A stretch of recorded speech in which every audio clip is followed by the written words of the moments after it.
avec un réel plaisir que je préside aujourd'hui cette session du Comité national des négociations commerciales internationales. L'objectif de cette session vise à faire le point sur l'état des lieux des négociations concernant les subventions à la pêche à l'OMC. Il s'agira également de faire le point sur les négociations de la zone de libre-échange continentale africaine.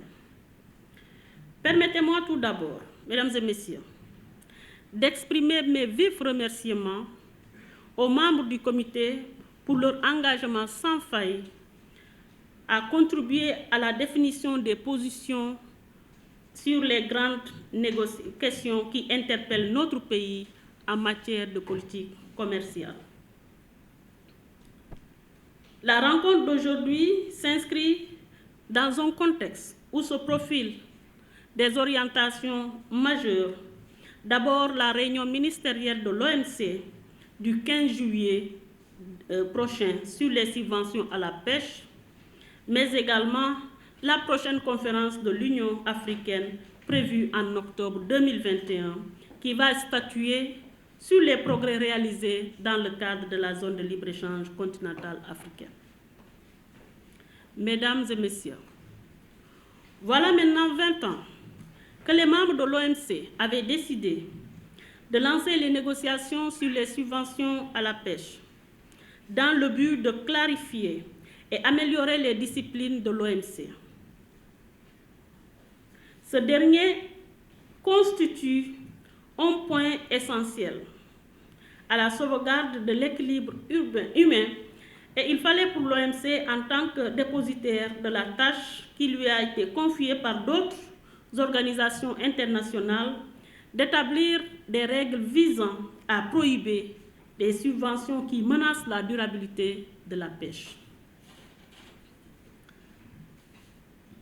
En effet, la pêche est une source essentielle de protéines animales, de moyens de subsistance et de recettes d'exportation pour de nombreux pays en voie de développement. Le secteur de la pêche constitue un secteur névralgique de l'économie sénégalaise. La pêche représente 2% de notre PIB et plus de 237 milliards de recettes. 1 600 000 personnes vivent du secteur de la pêche. Tenant compte de cette importance du secteur pour l'économie sénégalaise, il reste évident que le Sénégal doit être à l'avant-garde dans le cadre des négociations à l'OMC pour discipliner la pêche. Malgré les contraintes, les membres de l'OMC ont beaucoup progressé dans les négociations, permettant ainsi d'entretenir l'espoir de voir à l'occasion de la 12e conférence ministérielle de l'OMC, prévue en décembre 2021, la conclusion d'un accord équilibré et bénéfique pour tous. L'avènement de nouvelles règles de l'OMC sur les subventions à la pêche aura toute une série de conséquences sur les politiques publiques de beaucoup de PMA, tenant compte de la spécificité du secteur, mais aussi des énormes enjeux économiques, budgétaires et sociaux qui y sont liés. Ces pays seront appelés à se décider efficacement sur des points importants, portant notamment sur les modalités d'application des subventions à la pêche illicites, non déclarées et non réglementées. Ils seront également appelés à se prononcer sur une amélioration de la gouvernance, du cadre de suivi, du contrôle et de la surveillance des activités de pêche à l'intérieur de leur zone économique exclusive, ce qui pourrait d'ailleurs aider les PMA à appliquer de façon plus complète une règle sur les subventions à la pêche illégale, non déclarée et non réglementée.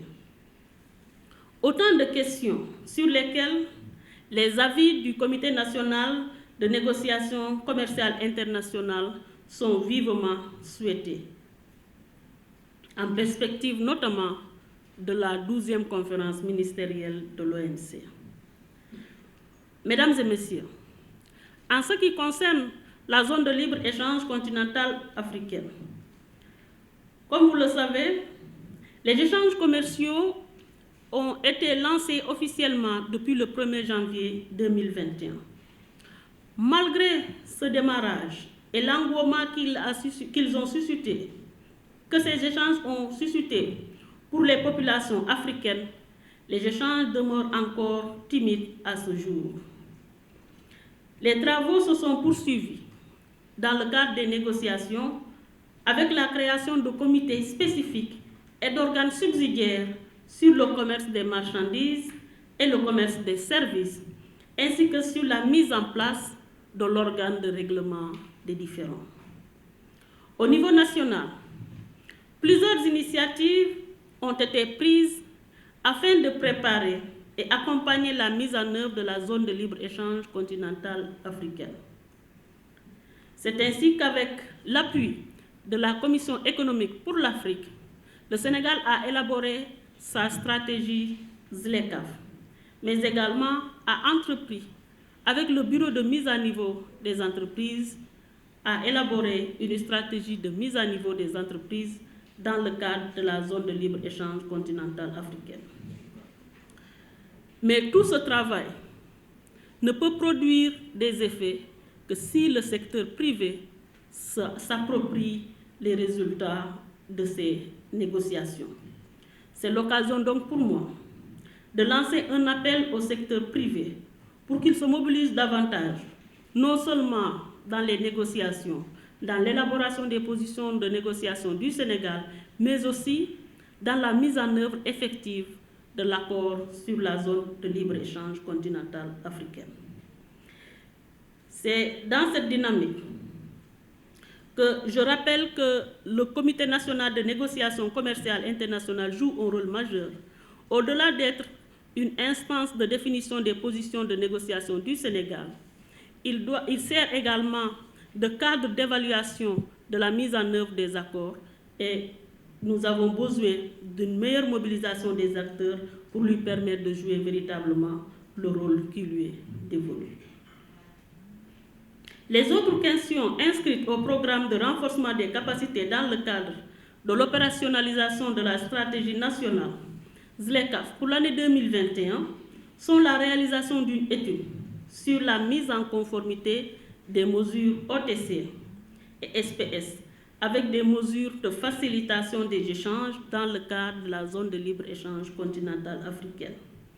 Il s'agira également d'organiser des activités de sensibilisation sur les enjeux et défis de la zone de libre-échange continentale africaine à Dakar, dans 3 régions frontalières, à savoir Kaolack, Saint-Louis et Ziguinchor. Enfin, il s'agira également d'adapter le cadre institutionnel et la mise en place d'un cadre opérationnel de la zone de libre-échange continentale africaine au Sénégal. Mesdames et messieurs, au regard des importants chantiers qui sont en cours, le moment est venu de donner une nouvelle envergure à notre cadre privilégié de concertation qu'est le Comité national de négociation commerciale internationale, à travers la révision d'un décret fondant sa création.